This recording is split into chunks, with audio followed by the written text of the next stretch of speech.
Aloha! Aloha Friday, everybody. Welcome to our Aloha Friday alumni virtual online podcast that we do every single Friday. So if you guys have been watching the last few weeks, we've had some pretty amazing people on, and we've got some great ones coming on in the future. So wherever you are in the world, aloha and welcome to the podcast today. For the next hour, just want to let you know we're going to be interviewing one of our own, and you may know our guest this week. He is very instrumental here on the campus of Eddie Maiava. And just kind of the logistics of this, if you have any comments, please go ahead and type in where it looks like there's several of you on right now. Go ahead and type in the comments where you are piping in from so that we know.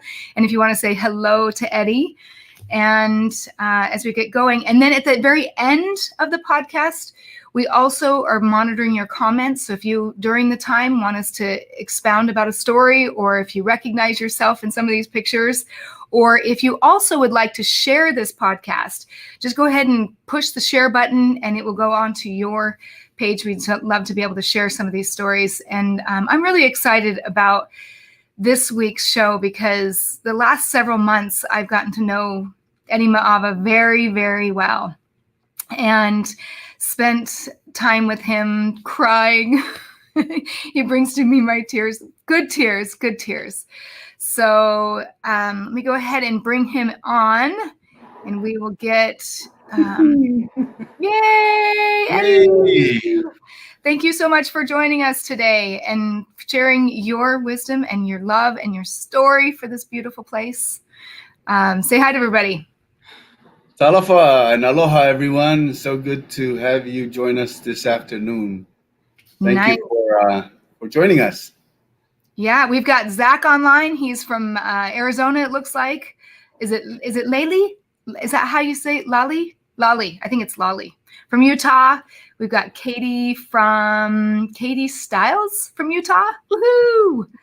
And Betty Sorensen's love. Hello from Arizona. Jamie, Washington State. Jamie Matagi. Do you know Jamie? Yep. Yay. And then it looks like Penny's coming in from Virginia. So, it's late in Virginia. So, hey, welcome everybody to the podcast. And we are so excited to share your story today, Eddie. I roped him into it. So kind of tell us first where you're from, what got you started. I know today we're going to be sharing quite a bit of pictures from Eddie's life and his time here at BYU Hawaii. So make sure you tune in. And again, if you have any comments during the show, make sure you tune in because we can see those live. So take it away. Thank you. Thank you for having me on our podcast this afternoon. So great to be with you, Becky. I'm grateful to the others that have come before me and be able to share their stories. I'm originally from Tutuila, American Samoa. I grew up in a village called Mesepa, just north of where used to be the church high school called Mapusanga, Fo High School, back in the early 60s, 70s. So I grew up in that area. Grew up raised by my grandmother and a couple other siblings, James and Josephine. So our grandmother took care of us in an early age and practically raised us until we got here to Hawaii. So I'll get to the story in which how we got here, but grateful to a lot of people that helped not only myself, but our family. When people say it takes a village to raise someone, that's certainly true in my case and in our family. So my village does not only have the borders of Samoa, but it stretches to many different areas. So it comes from Samoa to Hawaii, up to Washington State, Arizona, Utah, and different areas of the country where people have made a great impression and have helped not only me, but my siblings and my grandmother and our family as a whole. So That's kind of a nutshell. We came here to Hawaii about, I think it was 1971. And we came on vacation. My uncle Felice Tupuola and Mhm. Auntie Luisa brought us here on vacation and ended up staying. And how old So were you then? I I was don't want to give nine. away your age, but Yeah. Yeah, thanks. Nine. I was nine at the time. I turned 10 that summer, but I was nine at the time. And Mhm. then Auntie Luisa's family housed us for a little while.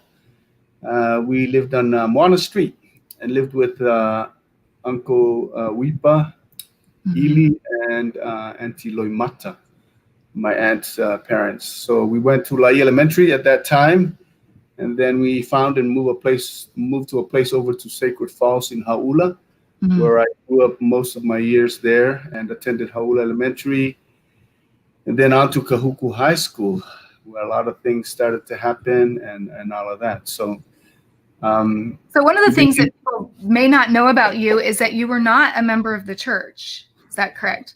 That's correct. Yeah. We attended Catholic faith at that time. Being raised in Haula, we attended the Catholic church across from Kaya store in Punalu'u. So Mm. a lot of my friends there, like Benny Kai and myself, Dukni Pali, Harry Kerr, the Santiagos, Lane and Lewis, and those guys and their parents and siblings. So we all grew up there around the area. I went to school as well as many others. I lived in a cul-de-sac called Pokiwai Way with the Butel family, close Mhm. family and friends of ours, and then the Wiley family, Sekeli and Isa, Taylor, Rita, and their parents, Auntie Vi and Auntie Queenie. So that's where I grew up. We all grew up in that community and walked our way to school down Howell Elementary and back home. So And how was uh, it with you growing up with a lot of LDS people around you? Like That's how a was good question. There were too many Mormons around at the time, always burning our ears about a uh book. So about a they book? shared a lot. Yeah, they shared a lot of good information, and they were also not only sharing verbally, but they also set good examples. I think that's when Mhm. I started noticing about the church. I knew about it back home in Samoa because I lived in the community that's predominantly members of the church. So Mhm. of all places to move into was Laie, and surrounded by members everywhere. So through my Mhm. friends and association, that's how I got to learn more about the gospel. And then missionaries knocked on our door, which I did not know because a friend of mine took me over to the Temple Visitor Center. Mhm. At the end, they had this nice little card. Hey, tell us about your visit, not knowing that that was their way to refer non-members to the missionaries. And when the missionaries showed up, I said, "How did you guys know I lived here?" So anyway, that's what happened, and slowly gain a testimony, I would say, about the gospel during those times. Yeah, and you went through high school. Kahuku's um pretty prominent LDS there, yeah. Yes, a Right. lot of LDS students that are there that covers the stakes in this area in Laie, and members stretches all the way to Sunset and the other way towards Ka'ava. So yeah, a lot of Mormons or LDS students attend high school there. And so what happened after high school? What were your plans? So I had an opportunity to go to Murray State. There was a guy, his name was David Wells, who was working with our marching band with Mr. Payton, Michael Mhm. Payton, and he invited me to come to Murray State. He offered me a scholarship as a senior and wanted me to come and play music there. At that time, I was playing trumpet, so I was so excited. I was so excited to go try a new scene. So I asked my grandmother if I could go, and she kept saying, "No, no, no, you need to stay here."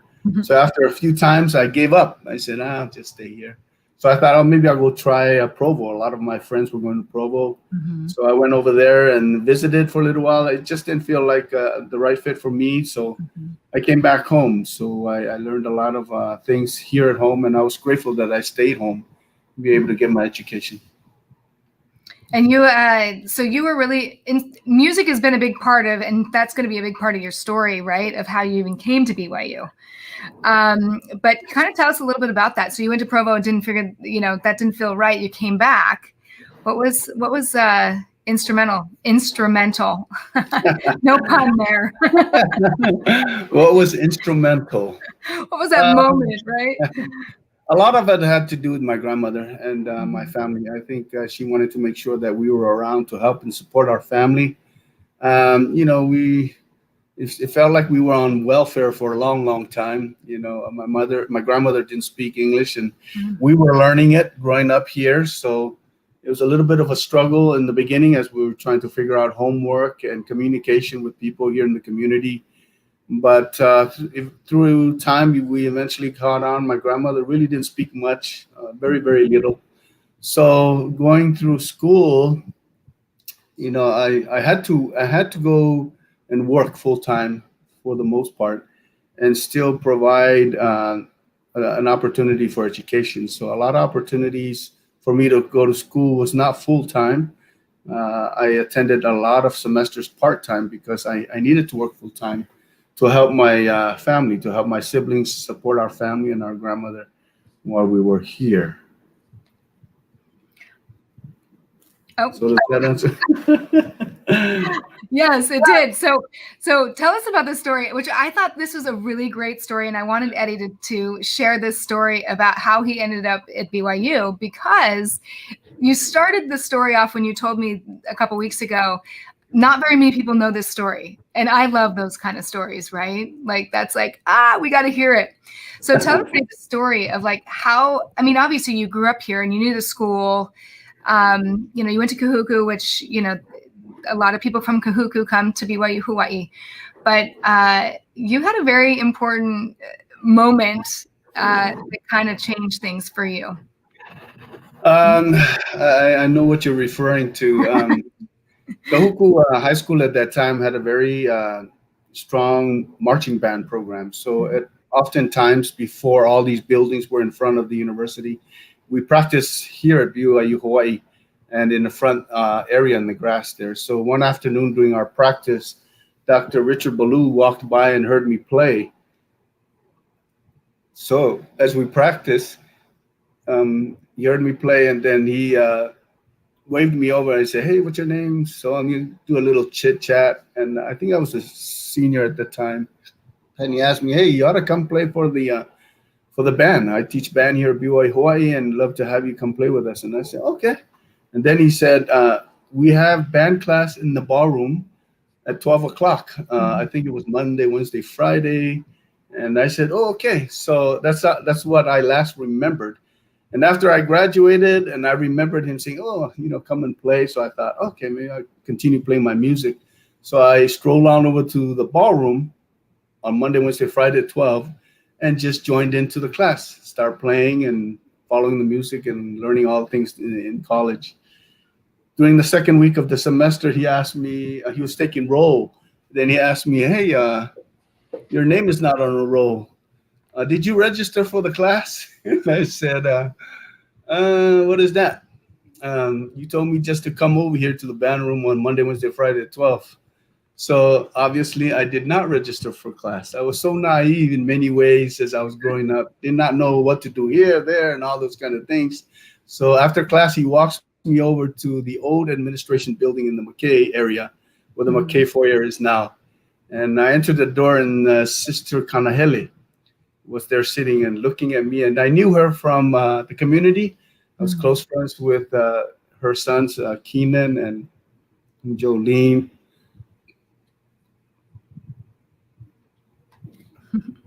And all these people. So anyway, she looked at me and said, "Hey, what do you need help with?" And Dr. Baloo was with me, and he said, "Oh, we need to register him for the jazz band class and the other classes that I have for band." So I signed up. I sat down, and she practically went through and walked me through signing up for college at BYU Hawaii. And before Dr. Baloo left, I said he looked at me and he said, "Hey, do you need money to pay for school?" And I said, "That would be nice." So I got a scholarship ever since that day to play music at BYU Hawaii. So that's how my college experience started. Now, looking back at working as a manager for recruitment and working in admissions, now here at BYU Hawaii, and all my past experiences in the mainland, I would one of the greatest blessings I have is to help others. There might be a student out there like me, doesn't know how to do any of that process, but I'm there to help them and guide them through the admissions process, invite them to come to school and take a look at our campus, talk to other people, talk to professors and other students that are here, and so forth. So that's practically how I started at BYU Hawaii. Isn't that funny? I love these stories of how we end up here because they're all these little miracles, right? I mean, you didn't even know that you needed to have the money to do it, and he pulled you in. You weren't even a member at that time, even. Yeah, I wasn't. So yeah, it And was so, a it was a good experience. I mean, I think one of the things that I noticed the following semester is that the cost for education for a non-member was pretty high. So to me, and the members were a little lower. I said, that doesn't seem fair. So you should might just have to do join. something. I might have to think about this. So yeah, There's discounts for membership.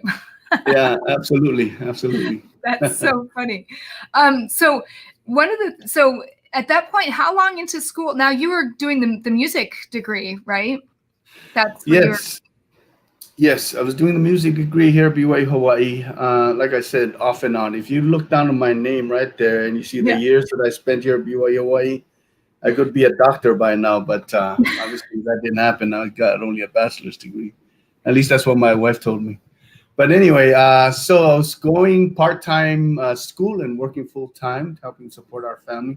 But I was mainly interested in music. I got attached to music, and a lot of that happened through the band at Koku, and a lot of it happened at the Polynesian Culture Center. I learned a lot of my skills in playing other instruments through the Polynesian Culture Center. So that's basically how I started there, by utilizing the talents that I had in playing my trumpet and other instruments, and was able to be involved at the PCC. So, and did you start working at the PCC fairly soon into your classes here, or was it further on in that time? I think I was 11th grade at Kahuku. I played, I came over doing a show called the Matinee Show, and I have it on my PowerPoint slide. I think here, do you want to share that on the screen? Yes, absolutely. Did I share it or no? Really, let's see. Well, let's add to it. There we go. There we go. All right. So, me being so technical, I'll figure this out. I know. It's okay. We don't have to be perfect. So this picture is a picture of my grandmother, myself, and a cousin that we grew up in Haula. These are my siblings that I was raised with, James and Josephine. We all grew up there in Haula. Those fun old days. And then, as I just mentioned, the Matinee Show was when I really got into PCC. A friend of mine named Twita was working in the Matinee Show. He was a couple years older than I, and he used to come over in the middle of the day in high school and perform, because the show was I think it was around 12 or 12:30 or something like that. Oh, okay. I don't know how I snuck out of high school at 11th grade to come and work, but I did. It's not a night show, it's a day show. Yeah. Prior to that, I was working at A&W, where the gas station stands now in Laie Shopping Center. And I was so tired of flipping burgers, and I was thinking, man, I got to find something different. So luckily, my friend Twita, who was in the marching band with me, told me, hey, you ought to come you ought to come work at the Polynesian Culture Center. I said, I don't dance. I can't do that. So I would say, no, bring your trumpet. We'll go and work over there for the brass band. And I said, brass band? So I came first couple of times, just looked around, and then started joining. Sione Tutupo, who was the director for the brass band, and Uncle Jack Wale was the theater manager, one of the managers in the theater at that time. Invited me to come and join the band. So I did. I took my trumpet. I went during the days I needed to work for the Matinee Show in the middle of high school, and went over there and worked. And I felt so guilty because it was such a piece of cake work. Here I am getting paid for doing something that is so easy to me, to play my trumpet and to Mhm. participate in this show called the Matinee Show. So through the Matinee Show, some pictures here, some of the cast members. I love Um, the afros. Love yeah, it. don't look at that. I'm gonna bypass that part. Uncle Jack Wale, as you see here, conducting the brass band in the So villages. cool. It was a very great organization to the culture center. It Mhm. adds a different variety and still keep with the culture in the Pacific of Mhm. all the brass bands that are still in play today.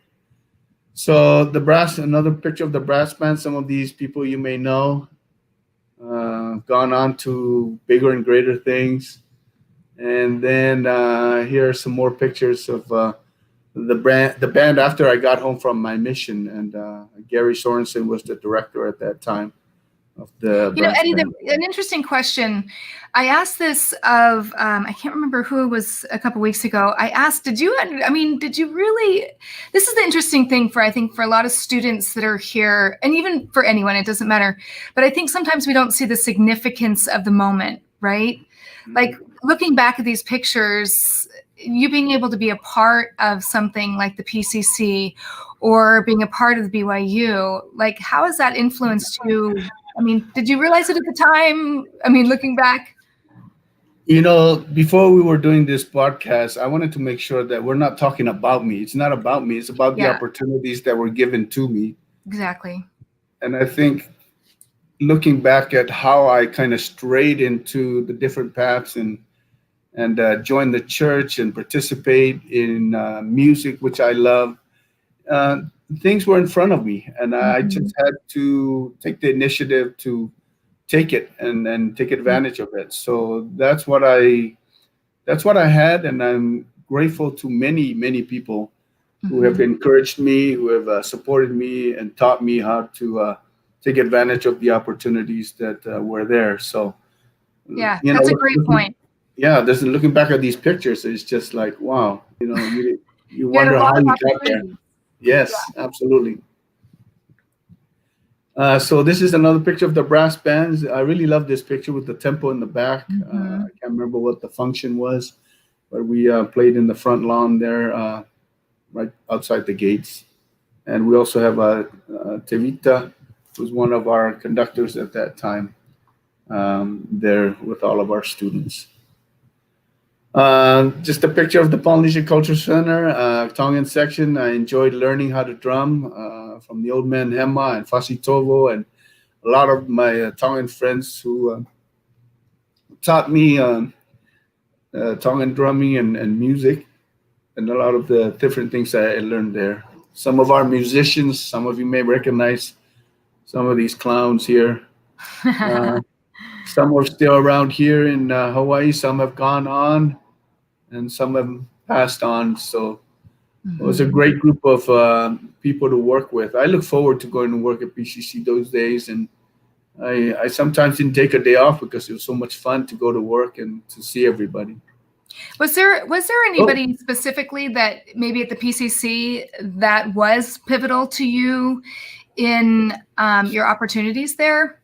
absolutely. Uncle Jacobale, I think, helped me out a lot, and Sione Tuitupo encouraged Mhm. me to make sure I get my education and go to school.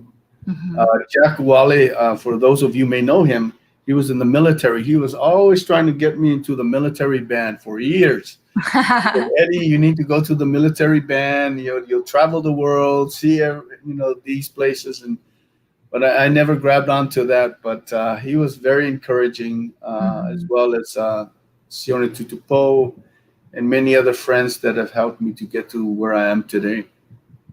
Yeah, that's so important. It seems like everybody's stories have these important people. Yes. We're going to skip that picture. Oh, musicians. So as you can see, some of our musicians doing our canoe show. We have Sheena there, Benny Kai, Tailoa there on the background, and then we have Mr. Tora here playing his guitar. We have a lot of good musicians, a lot of gifted people in this community that worked in the Polynesian Mhm. Cultural Center and kept the shows going. And I can tell you, I learned a lot from these people. So I'm grateful for my association with them. Hey, Eddie, I've got a question for you coming from Ben Lim. I'm going to just show it up real quick. It says, Ed, do you think playing music became a huge part of your membership in the church? Thank you, Ben. Appreciate that question. Of course, absolutely. I mean, music really stretched the opportunities for me to see not only different places, but I think music has kept me around members of the church. This picture here shows a showcase band that traveled twice to Kalaupapa in Molokai. And Kalaupapa, as some of you may know, is the leprosy colony there.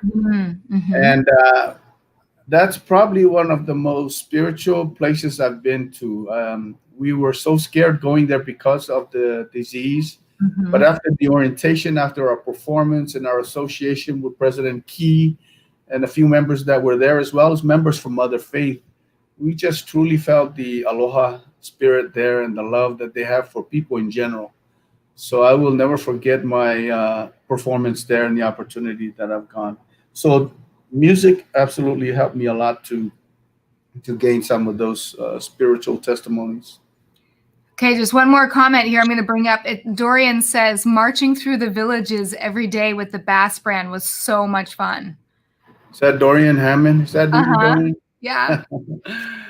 Dorian was one of our talented musicians in our brass band. I tell you, it was a lot of fun.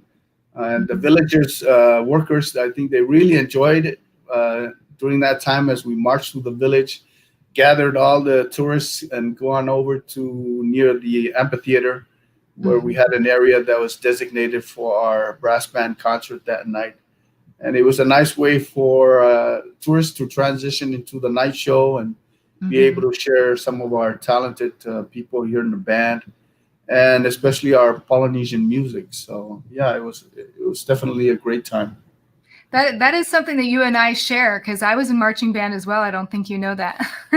Oh, good. It's a lot of fun when you're able to bring all everybody together and be able to just spontaneously even play, right? You just come up with a song and you start playing and marching through places. So it's fun. It is a lot of fun. This is your choir. They couldn't find anybody else, I think. So they stuck me in there. And this is the jazz band, some of these talented musicians from our community and from other parts of the world that came and go to school here.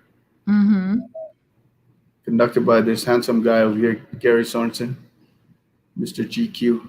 And then through music, I was able to work with our musicians and performers here in our community to put together benefit concerts. So it was actually a senior project of mine. Instead of doing a recital, I proposed to do a benefit concert to benefit our community in Laie, and gave the profits over to LCA, Laie Community Association.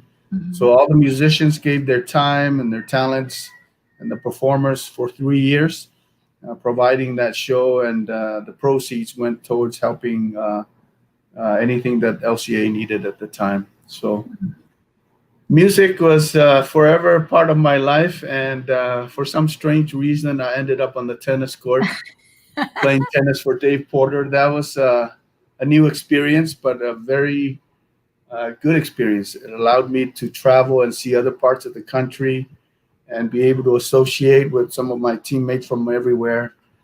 And grateful to have some of my Polynesian colleagues like Pita Baratsi from Kiribati and Pasimi from Tonga, and myself. I think we were the last Polynesians on the team until they brought in all the good players, and then they kicked us out. So brother, the team got really good after we left. Well, this is a really great, here is the thought that just came to me was, I think one of the greatest things that students can do when they're here in college is take opportunities like this, right? Yes. It may not have been something that you were, that you had planned on, but there's so many opportunities here on the campus that you can explore. That's what college life is about, is exploring the different things. And look at how many opportunities came, to be able to travel and try something that's new. Yes. develop a new talent. Yeah.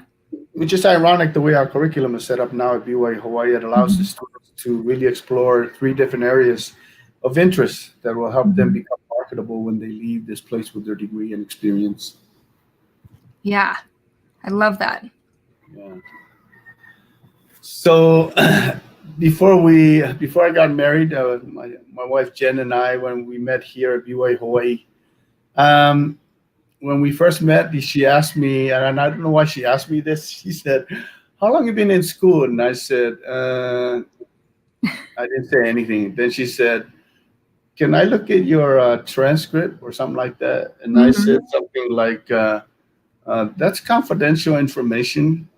So she said, "Go get your transcript." So when she looked at it, she said, "Holy smokes, you could be a doctor with all these credits you got." So a lot of my credits were music. I spent a lot of time in the band room, which Mhm. I shouldn't have. Spent more time in other classes. But through her motivation and encouragement to finish school, after coming home from my mission, and I went to see Dr. Smith, and he said to me, "Oh, you know that degree you were working on? We don't have it anymore. So here's the plan. You need to go to UH, half of your classes, and then a few of the other classes, you and I can do it here at BYU Hawaii." So newly married, we have our first child, Jay, and I was going to UH in the morning, and then Mhm. afternoon I would take classes in the music area with Dr. Smith and others that were teaching the rest of my classes, and Mhm. then work full time in the evening, and then come home. Um, it was hard and difficult, but it was worth it. I was able to graduate with my wife and be able to move forward. And after we left here, we went to Washington State, where my wife is from, in Olympia. I Mhm. got into working with students. So I really enjoy that part of working with students. So I was able to direct the PAGE program there in Washington State and the intern program for colleges. So able to work with some great kids and guide them along through the legislative process for the House of Representatives in the state of Washington. Well, and one thing before we get off of that, I think that that is a key, that something you just said is, because when we talked a little bit earlier today, you were saying it did take you a long time to get through your education. But to have people in our lives that encourage us to be the best that we can be. And I shared this experience with you too, that it doesn't really necessarily matter how long it takes us to do certain things, but it just matters that we finish. And Right. I love, I don't know, I've never heard of a dating situation saying, hey, give me, usually they're asking for other things, but hey, give me your transcript, you know?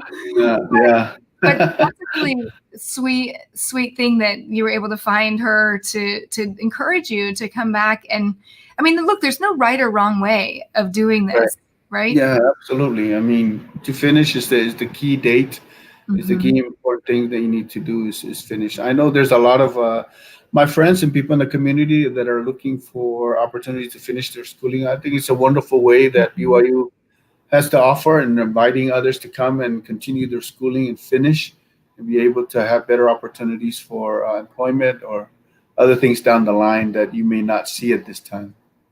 Yeah, because we've talked about even this year, the Ho'okele department, which is what we're a part of, putting out a campaign called "Be a Finisher." Right? If you've started your education, let's get you through the finish line. Right? Right. And I'm one of those as well. After 20, I was thinking when you said yours was, I don't know how many years that was. Mine's 30. 30 years. I hate to admit that, but it just doesn't matter how long it takes. Let's just get you through the finish line. so, Absolutely. Yeah, but that's a good point. but yeah, you spent some time to kind of go back there. You worked for Washington State, so you went off the island. Uh, Yes, I stepped away from doing college work, then I worked at state agencies, a couple of mhm, them, Washington State Employment Security and Department of Social Health Services. And I got into that because a member of our ward was interested in building a recruitment unit. So he mhm. noticed that I had some skills in recruitment and admissions. So he asked me if I would be interested in applying for a job. So that's how I got into state government, and I learned a lot in those 5 years in doing human resources work. Mhm. So I was grateful for the opportunity and chance to learn. But also from that, as I got back to doing college work, I kept going and working with students in the Northwest. So Students of Color Conference is something that is dear to my heart, and I work Mhm. with these students for probably 15 years now. I go to this conference to present information, encourage them to stay in school and to look ahead to employment, encourage their families to support them better in their opportunities in their education. So these are just some of those students, the pictures. And as I go there to represent BYU Hawaii, I also share my culture, teaching them dances and things like that. Mhm. That a lot of our Polynesian students up there never had a chance. They know they hear about their culture and their heritage, but really doesn't have the didn't have a chance to really learn about other things like the Mhm. arts, dances, songs, and those kind of things. So gives me a chance to share that with all of these folks and be able to help the students up in that part of the country. Um, Sorry, these are just my music classes that that I teach. I've been Well, so teaching. so it was 6 years ago, right? Just let people know. I think you came back 6 years ago here. Yeah, about almost 6 years ago. Yes. So I, in every college I work with, I either teach tennis or I teach music. I always wanted to stay involved with my music, especially. So coming Mhm. here, I asked around see if I can teach a music class to teach students how to play together, sing together, and perform. So we have this Polynesian music ensemble class that teaches basic Polynesian history through music. So we have a lot of students that are beginners, intermediate, and advanced players. So sometimes it's a little challenge to make sure that they have instructions to keep their interest and be able and not to be able to lose them along the way. So these are just some of the students that participated in the last few years before Well, COVID and there came was around. a funny correlation that we made today as you were telling me that that band teacher that you had that brought you into the classroom. You said, yeah, his class was from 12 to 12:50 every day, right? And Yes, I said, wait a minute, Eddie, that isn't that the time that you teach? And that's you're the like, time that I teach. Yes, I use my lunchtime to teach this class on Tuesdays and Thursdays. yeah, isn't that amazing? I love how God I works. I love it. It's just puts me on a different rhythm away from work Mhm. duties and be able to express myself through music and teach these students. So it's a great blessing for me, and hope it is for the students as well. Absolutely. Uh, I just wanted to share some of the alumni that have made a difference through the years. This is Brother Ed Tano. Mm-hmm. I don't know if some of you out there know Ed Tano. He graduated from Church College of Hawaii. He's actually from Wahiwa, but Oh. lived in the Navajo reservations for a long, long time. He speaks their language very well. Every time when I go to the reservation and I mention his name, people already know who he is and they ask me if I need help. So he's Mm-hmm. well respected and he's a great alumni, one of those genuine gold for us there in the reservation. But great man. I know we should have Uh, him on this, the podcast. yeah, we should. This is one of my good brothers out there. His name is Pita Olomua, coaching football at Red Mesa up in that area. So he's another good example to me and many others that have done his work with the reservation students.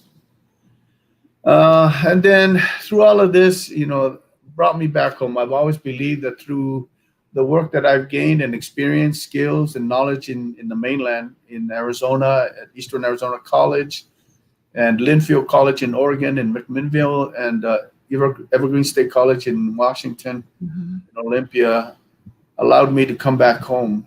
Um, I shared this quick story, but when we were in the matinee show, there's always a narration there that Delsa Moy and Justin and what's his name, John Oshefka. They used to say a part in the matinee show that we come to school here to gain our education,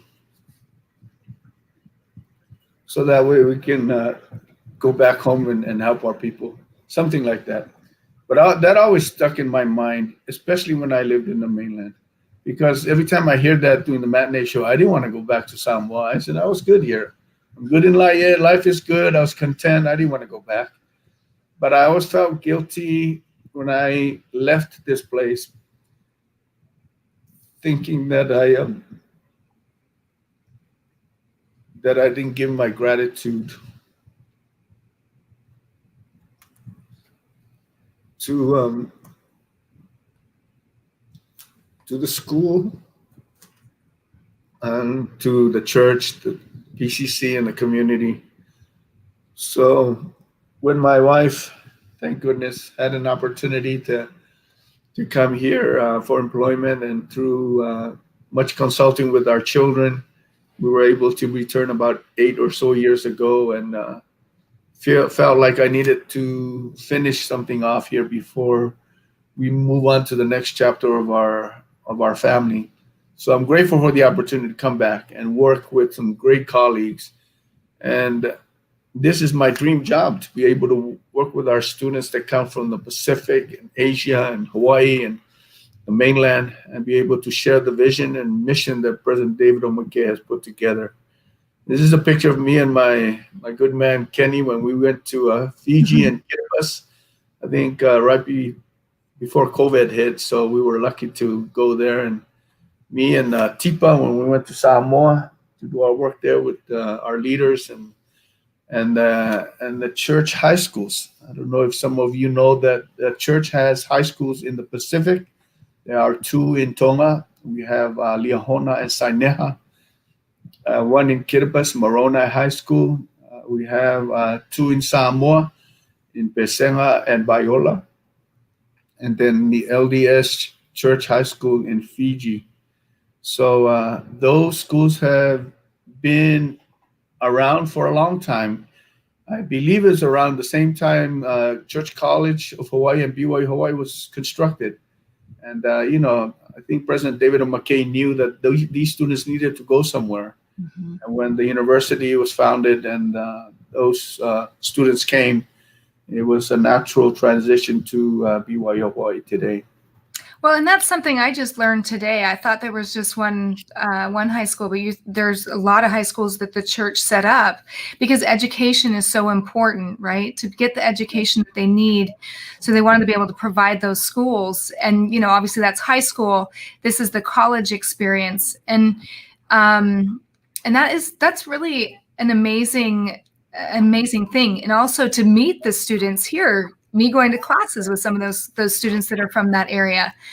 But I also wanted to kind of go back to something that you talked about. And this was something that I gained a great amount of respect for you when I first met you, was that your passion and your feeling of wanting to come back and give back to this place that had given you so much.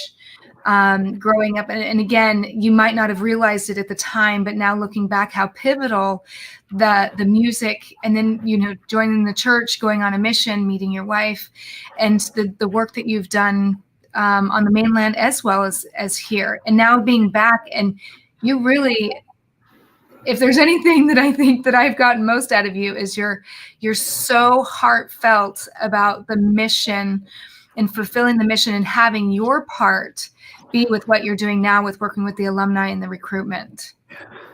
Absolutely. I think, and I think back at pivotal moments, I think the music interest that I had kept me in the sandbox, so to speak, and around church members. And when I joined the church as a student at BYU Hawaii, it was 1981, 1980, I can't remember. When I joined the church, things started to make sense to me even more.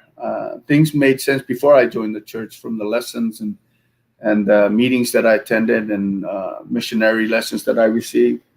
But when I joined the church, I really started to gain a better understanding of our purpose here in life in general. So my grandmother passed away 6 years after I joined the church, and I just had a strong desire to serve a mission.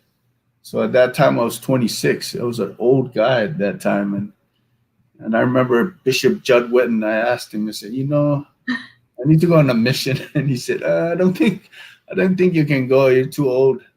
I said, can we at least try? So we did put in the papers and voila, just got lucky. And the Lord, I think, knew that I needed that. So Mhm. stopped everything, went on a mission and came back and gained another skill, not only to do missionary work, but learn Spanish that helped me in my career and my schoolwork and many other opportunities. So that was a pivotal moment for me. And then I met my wife Jen and had our children, and got married in the temple.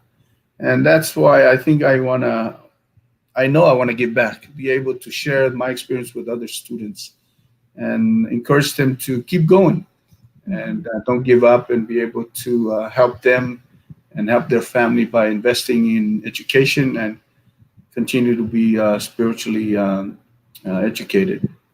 Well, and I've also seen that you feel that way towards the alumni as well, because there's so many of them that from the years of being here, but also for the years that you've served, and Right. and you definitely have the advantage over me that way. But Well, when I travel to the Pacific that I currently work with, I see the mission that President David M. McKay put together. I see it working. I Mhm. see these students, I see these alumni going back and helping their families, their communities, serving in leadership roles for their wards and their stakes, and doing really well. So, I am so blessed to be able to witness the vision firsthand, as well as my colleagues as we travel around the Pacific and Asia and then the mainland. These are some of the students that joined in our virtual preview day from Fiji LDS Church College. And I love seeing these faces when I go. It's so much fun and helping Mhm. them come, and you can see the urgency. You can see the motivation in their eyes that they want to come and be able to learn more in school. Has that been hard And for you this last year, not traveling to the places? yeah, in some ways, I think we've gained some new ways to keep in touch until we're able to travel. But I think it Mhm. has waken us up that there are other ways that we can still keep in touch and be able to do the work that we need to do as well. So Mhm. this is Elder Tune in his area there in Kiribati. And lastly is my family, my wife and our grandson Trey, the So cute. our son Jay, and our daughter Talia.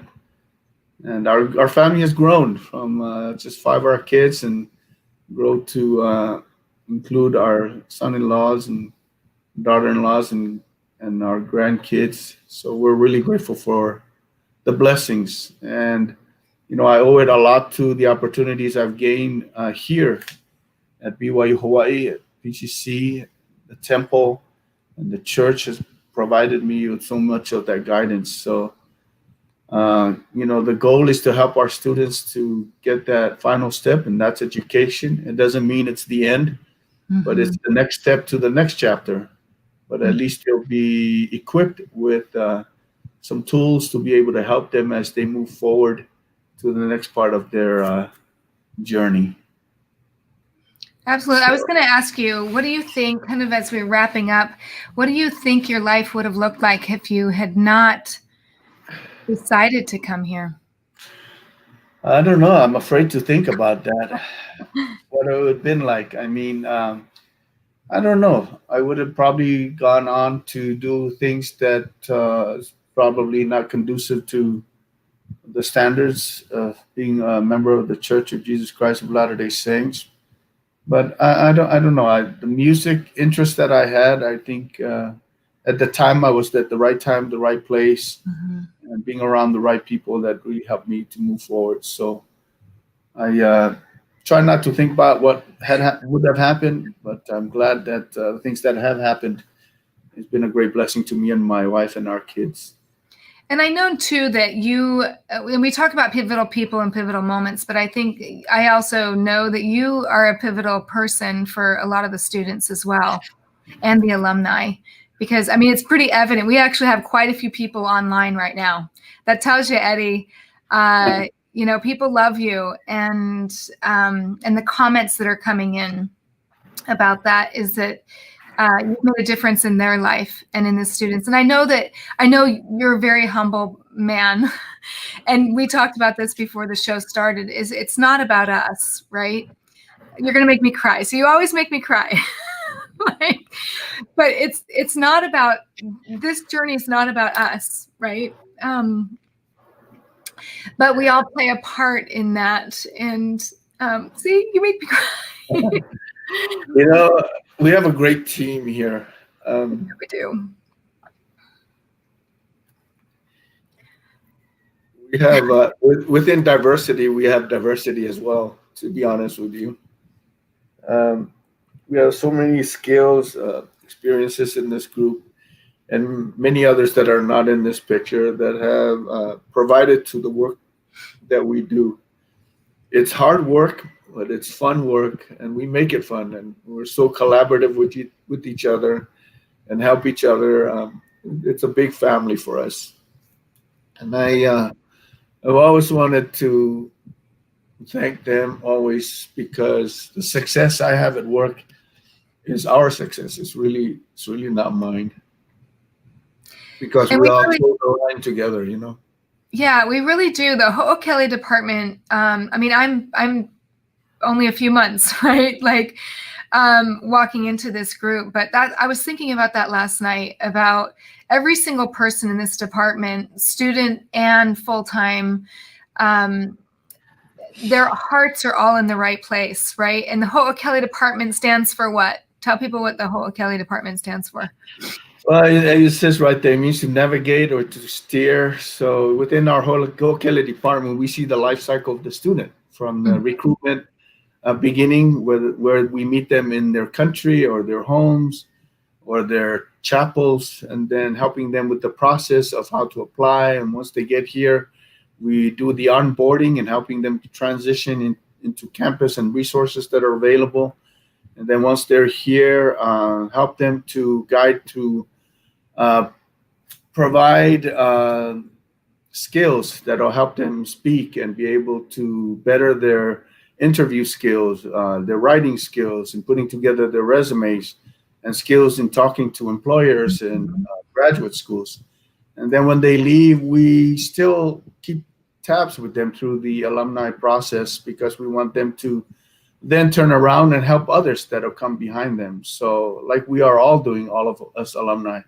So it's it's a never-ending cycle, and I've always believed that the alumni relations component of our work is key to our recruitment, is key to our career development, and is key to keeping everybody together, because they know the students that will be successful here, and they will help the students to return home and can network with them in order to move on to employment and graduate school. Absolutely. And I kind of joked around the other day, there's no way you can come into this university without touching the Ho'okele department, touching you, and you touching us. Yeah. So we got you in our, in our web. I just wanted to say that I think it's, like I said, it's an opportunity for all of us. I was blessed to be able to be at this point in my life, and I just want to give back. That's all I want to do, is be able to give to others until my time is over here, and then have somebody else be able to enjoy the blessings in this role. But I'm grateful to Heavenly Father and the Savior and the church for helping me get to where I am. I'm grateful to my wife and our children, and to our extended family. They have helped us a lot wherever they are in the mainland, from the East Coast in Virginia to Utah to California, and everywhere in Nevada, and back home in Samoa. Our village is pretty big, and so is yours. So yeah, the opportunity for us. World. Yes, absolutely. So I put on the bottom of the screen the Ohana Network, because that's one of the things that we're really, really working on this year, is to get us connected, get all of us connected on the map, where we can, no matter where we are in the world, we can connect together as Ohana, as our BYU alumni, CCH alumni. And so if that's something that we'd love to have you in there so that we can connect with mentoring, because we realize that mentoring is such an important part when we get the students can connect with people that have experiences and networks, because they need that. I mean, you've been a mentor for a lot of people as well. And I'd like to continue to be a mentor. So, Yeah. and I get mentored too. So others mentor me as well. Yeah, I actually was working with a student today that that's looking for an internship. And I said to him, I said, this is the power of a network, is that when you tap into someone else's network, and especially when you're a student, even an alumni, right? There's a lot of people outside of jobs right now. You could be an alumni, 20 years alumni, doesn't matter. And you are looking for employment. You can connect with us through another alumni through the Ohana network. And so I put the down at the bottom, ohana.byuh.edu, and you can get signed up in there. But great opportunity. I also want to take this opportunity to put in a plug for our next alumni event next month, February 12th. February 12th is a special day for BYU Hawaii, or Church College of Hawaii. It's the date that the university was founded. So we try to make sure we have something going on that particular day. So we're going to have a sort of a virtual alumni talent event. Talent show. All of you guys that played or danced at BYU Hawaii, whether it was showcase or choir or at the Polynesian Cultural Center or whatever, we want you to dust off your instruments, and we're going to send out a link so you can send in your songs. We got to screen them first and then put you on there for the event on the 12th of February. So we want you to put that on your calendar so you can see other alumni and continue to connect as we continue our work in meeting all the chapters and meeting with them and seeing how we can support them wherever they may be. And you're doing meet and greets, right, as well. So we're doing meet and greets right now of all the chapters, the alumni chapters.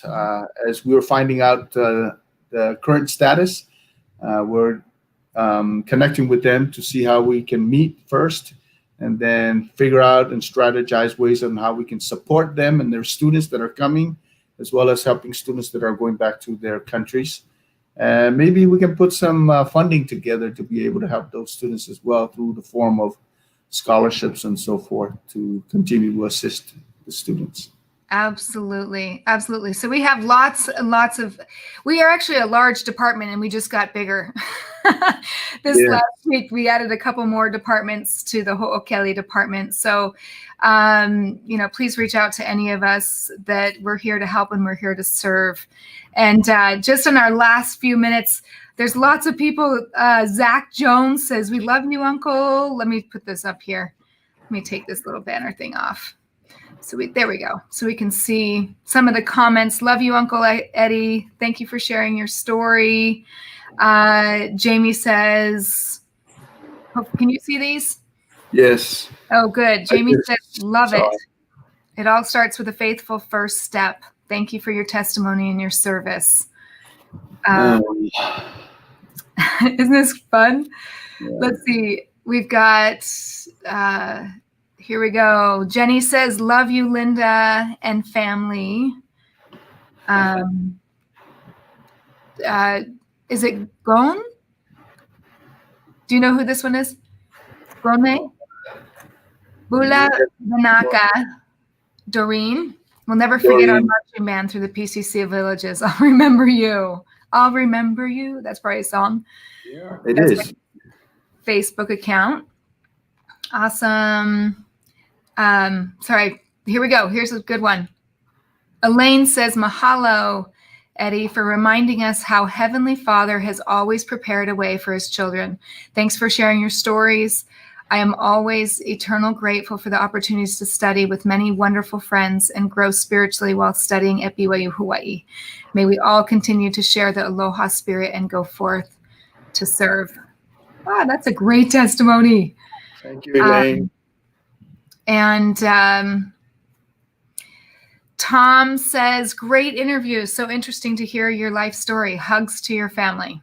Tom, Linda Birkland. Do you remember them? Tom Nero. Thank you, Tom. Yay! And Ben says he's crying too. He cried with us. Thanks, Ben, for crying with us. We're just big. I'm telling you, Eddie, I can't tell you how many times I mean, you always make me cry. It's because good cry. It's a good cry. Guys don't like to make women cry, but it's a good cry.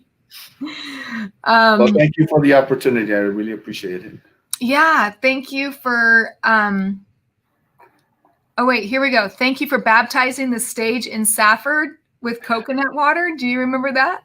I remember that we were in the same ward in Solomonville, there in Arizona, out in the middle of nowhere. Yeah. Oh, thank you, Robert. How fun.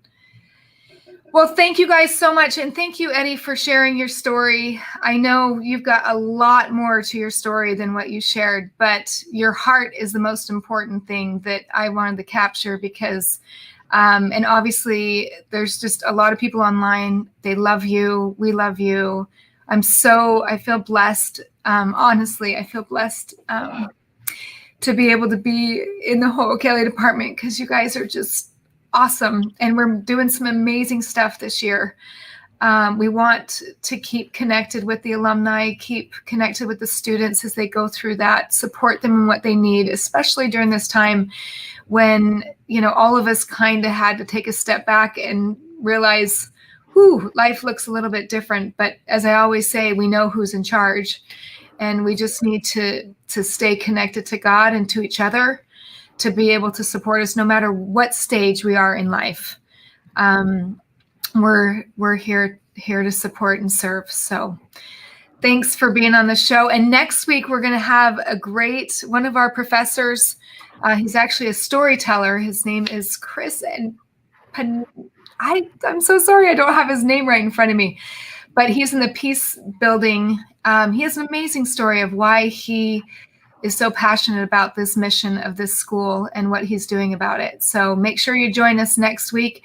Make sure you look out for our talent show. We want to make sure that you get your videos submitted so that we're going to have a very special, it's going to be the 12th of February that we're going to do a very special Aloha Friday Facebook Live all about, we're going to have several alumni on there, right?